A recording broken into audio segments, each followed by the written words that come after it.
This is Sonu. इस video में हम लोग देखेंगे कि इरिगेशन इंजीनियरिंग का यूनिट फर्स्ट इंट्रोडक्शन के बारे में, कि इंट्रोडक्शन में कौन कौन सी चीज़ के बारे में पढ़ना है। इस वीडियो में हम लोग समझेंगे definition of irrigation engineering, irrigation and advantage of irrigation. फिर उसके बारे में एडवांटेज ऑफ इरिगेशन के बारे में पढ़ने के बाद टाइप्स ऑफ स्ट्रक्चर के बारे में हम लोग देखेंगे कि टाइप्स ऑफ इरिगेशन, इसमें कितने प्रकार का इरिगेशन का टाइप होता है। तो चलिए फ्रेंड्स देखते हैं कि सबसे आगे हम लोग देखेंगे कि डिफिनेशन ऑफ इरिगेशन। ये है unit first introduction. Irrigation engineering का यूनिट फर्स्ट जो टॉपिक है इंट्रोडक्शन। इंट्रोडक्शन में जो फर्स्ट है इरिगेशन। इरिगेशन को कैसे डिफाइन करते हैं, तो इसका दो डिफिनेशन है। सबसे फर्स्ट डिफिनेशन देखते हैं तो irrigation may be defined as the process of artificially supplying water to soil for raising crops. क्या बोलता है कि इरिगेशन हम लोग उसको बोलेंगे, ये एक ऐसा प्रोसेस है कि जिसके द्वारा वाटर सॉइल के पास पहुंचाया जाता है। क्रॉप्स को उपजाने के लिए, प्रोडक्शन करने के लिए क्या होता है कि वाटर को सॉइल के पास पहुंचाया जाता है आर्टिफिशियली मतलब क्या, मैनमेड के द्वारा, मैनमेड के माध्यम से पहुंचाया जाता है, तो उसको हम लोग बोलते हैं आर्टिफिशियली। अगर मैनमेड के द्वारा इरिगेशन, मैनमेड के द्वारा अगर कोई वाटर बॉडीज को सॉइल तक पहुंचाया जाने का जो प्रोसेस है उसको हम लोग बोलते हैं इरिगेशन। अब इरिगेशन के बाद इसका सेकंड जो डिफिनेशन है हम लोग उसको देखते हैं। सेकंड डिफिनेशन में क्या बोलता है कि irrigation may be defined as the science of artificial application.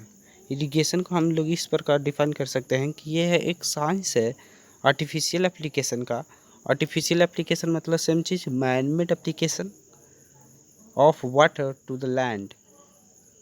यह एक ऐसा साइंस है इरिगेशन इंजीनियरिंग कि जो हम लोग वाटर को आर्टिफिशियली लैंड तक पहुंचा दें in accordance with the crop requirement. जो इस हिसाब से क्रॉप का रिक्वायरमेंट है उस हिसाब से हम वहाँ पे वाटर को पहुँचा दें through out the crop period for full flagged nourishment of the crops. जब तक क्रॉप का पीरियड है उस पीरियड तक हम लोग वाटर बॉडीज को आर्टिफिशियली जो ग्राउंड है, जो ग्राउंड के पास तक पहुंचाने का जो प्रोसेस है उसी को हम लोग बोलते हैं इरिगेशन। तो ये दो हम लोग डिफिनेशन देखें। एक से क्या समझते हैं कि मेनली इसमें बोला गया है कि वाटर बॉडीज को सॉइल तक पहुंचाने की जो प्रोसेस है बाय आर्टिफिशियली और बाय ह्यूमन मेड या man made is known as irrigation. अब सेकंड जो है इरिगेशन इंजीनियरिंग। इरिगेशन इंजीनियरिंग को हम लोग समझते हैं the engineering of controlling and harnessing the various nature source of water by construction of dam and reservoirs, canals and headwork, and finally distributing the water to the agriculture field is called as irrigation engineering। क्या बोलता है कि यह एक engineering है, यह एक ऐसा इंजीनियरिंग है जिसमें हम लोग हार्नेसिंग और कंट्रोलिंग मतलब कैसे हम लोग वाटर बॉडीज को कंट्रोल करते हैं और कैसे उसको बचत करते हैं, और बचत करके वेरियस नेचर जो सोर्स है उससे बचत करके हम लोग उसको बाय आर्टिफिशियली कैसे हम लोग ग्राउंड तक, जो फील्ड है वहाँ तक हम लोग कैसे पहुँचाते हैं। उस जो टोटल यहाँ पे जो प्रोसेस हो रहा है उसी को बोलते हैं हम लोग इरिगेशन इंजीनियरिंग।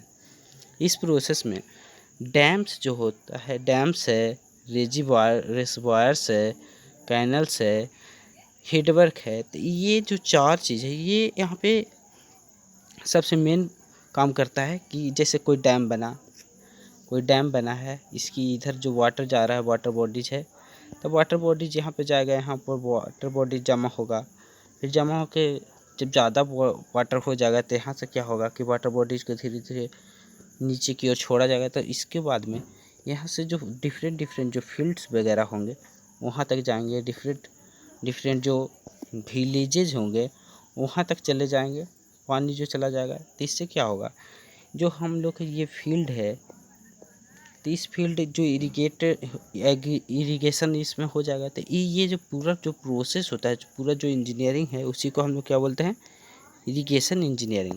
अब इसके बाद में देखते हैं advantage of irrigation engineering. Advantage of irrigation engineering में हम लोग समझेंगे 5-6 पॉइंट्स है। Following are the advantages of irrigation engineering. सबसे first, increase in food production. ये जो मेन पॉइंट है, इंक्रीज इन फूड प्रोडक्शन। अब इसके बारे में यहाँ पे कुछ बताया गया है। Irrigation helps in increasing crops yield and hence to attain self sufficiency in food. Irrigation क्या हेल्प करता है, क्रॉप्स को ज़्यादा बढ़ाने में, ज़्यादा उपजाऊ बनाने में, and hence to attain self sufficiency in food. उसके बाद क्या होता है, सेल्फ सफिशिएंसी इन फूड हम लोग को मिल जाता है। जब हम लोग का इरिगेशन हो, जब अच्छा से हो जाएगा, तो फूड प्रोडक्शन बहुत ज़्यादा इंक्रीज करेगा। फूड प्रोडक्शन जब इंक्रीज करेगा तो हम लोग को सफिशिएंसी फूड प्राप्त हो सकेगा। तो ये एक मायने रखता है, ये एक एडवांटेज है इरिगेशन का, कि जिसके द्वारा हम लोग क्या करते हैं, इंक्रीज करते हैं फूड प्रोडक्शन को। एंड फिर है आइसलैंड नेविगेशन। इनलैंड नेविगेशन का मतलब क्या होता है, sometimes larger irrigation canals can be used and developed for navigation purpose. कभी कभी क्या होता है, बहुत बड़ा बड़ा इरिगेशन कैनल को बनाया जाता है फॉर नेविगेशन पर्पस, मतलब वहाँ प्लाइंग करने के लिए लार्जेस्ट कैनल्स को बनाया जाता है, जिसके द्वारा हम लोग फील्ड में प्लाइंग करते हैं। तो इसमें प्लाइंग के समय में जो वाटर बॉडीज इस्तेमाल होता है, ये जो वाटर बॉडीज इस्तेमाल होता है, तो उसी जो इनलैंड नेविगेशन के कारण वहाँ पे हम लोग आसानी से पहुँचा सकते हैं वाटर बॉडीज को। फिर है थर्ड पॉइंट है एफोरेस्टेशन। एफोरेस्टेशन का मतलब क्या है कि फॉरेस्ट का बचाव, प्रिवेंशन ऑफ फॉरेस्ट। तो ये कैसे होता है, इसमें क्या होता है कि हम लोग जब प्रिवेंशन कैसे होगा, प्रिवेंशन के लिए हम लोग देखेंगे कि कोई वाटर बॉडीज है, तो वाटर बॉडीज के किनारे किनारे हम लोग देखते हैं कि पेड़ पौधा होता है। तो पेड़ पौधा जब होगा तो इसमें सॉइल इरोजन को ये कंट्रोल करेगा। सबसे फर्स्ट पॉइंट सॉइल इरोजन को कंट्रोल करेगा। उसके बाद क्या है कि वहाँ पर जो वाटर बॉडीज सॉइल इरोजन को कंट्रोल करने के साथ साथ में जो यहाँ पे होगा हम लोग को, कि वहाँ पे increase the timber wealth of the country. जो टिम्बर वेल्थ मतलब वहाँ पे लकड़ी की ज़्यादा प्रोडक्शन होने लगेगा, and also help in reducing soil erosion.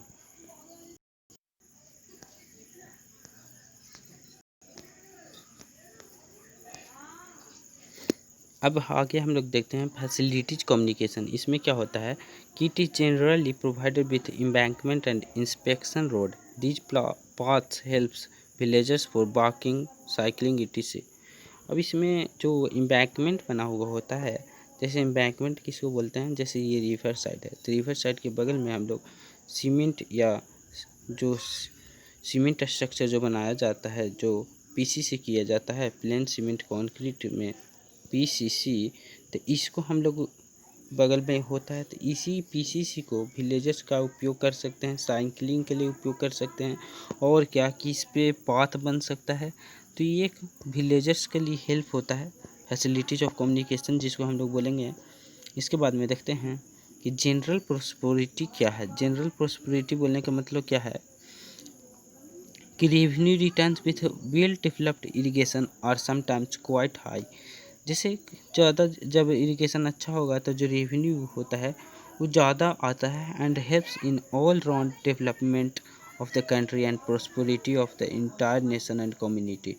जो रेवेन्यू रिटर्न होता है, जो डेवलप्ड, अगर वेल डेवलप्ड इरिगेशन होगा तो अच्छा फूड क्रॉप्स ज़्यादा होगा, तो फूड क्रॉप्स ज़्यादा होगा, तो उससे हम लोग का जो रेवेन्यू होगा वो ज़्यादा होगा, जिससे क्या होगा, ऑल राउंड जो कंट्री का डेवलपमेंट है, कंट्री का डेवलपमेंट होता है वो इंक्रीज कर जाता है, उसमें पॉजिटिव आ जाता है और ज़्यादा बढ़ जाता है। तो ये एक यहाँ पे एडवांटेज है कि जनरल प्रोस्पेरिटी क्या होता है, हम लोग को हेल्प करता है कंट्री का डेवलपमेंट में।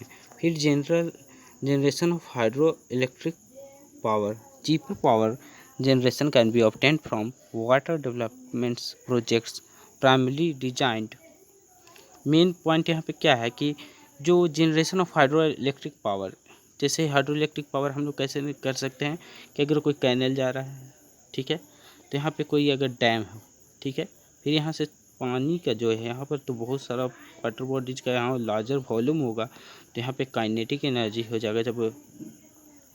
जब यहाँ पोटेंशियल होगा, जब वाटर बॉडीज यहाँ पे रुका हुआ है तो इस पोटेंशियल एनर्जी काम करेगा, यहाँ पोटेंशियल एनर्जी होगा।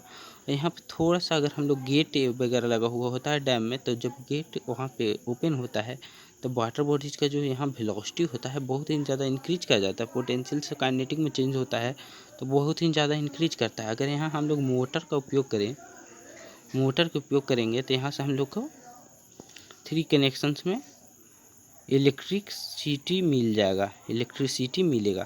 तो यहाँ से हम लोग का क्या कि generation of hydro electric power हम लोग ये मिलता है कैनल से और कैनल आउटलेट से, कैनल फॉल से। Example Ganga Sarda canal constructed for irrigation nowadays used for hydro electric power as a side of product up to 80,000 kilowatts. जो गंगा यहाँ पे एक गंगा शारदा कैनल है, वो शुरू में जब इनिशियली जो वो बनाया गया था, इनिशियली उसको काम था कि वो इरिगेशन के लिए हेल्प करता, लेकिन उसके बाद में क्या हुआ कि वही जो गंगा शारदा कैनल बनाया गया उसी के द्वारा हम लोग हाइड्रो इलेक्ट्रिक पावर का उपयोग करते हैं, जिससे 80,000 किलोवाट्स का प्रोडक्शन होता है इलेक्ट्रिसिटी का 80,000। Domestic water supply, development of irrigation facilities in an area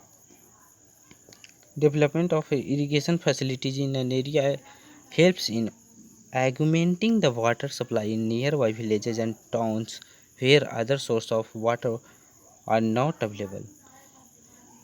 जब डेवलपमेंट ऑफ इरिगेशन जब होता है, जहाँ पे अगर पानी नहीं हो किसी गांव में, तो वहाँ पे क्या होगा कि जब कैनल्स वगैरह उसके पास से, उसके नज़दीक से अगर जाएंगे तो जो विलेजेज होगा उसको अच्छा खासा पानी मिलेगा, अमाउंट ऑफ वाटर वहाँ पे मौजूद होने लगेगा। तो इससे क्या होगा, वहाँ के विलेजेस भी डेवलप करेंगे।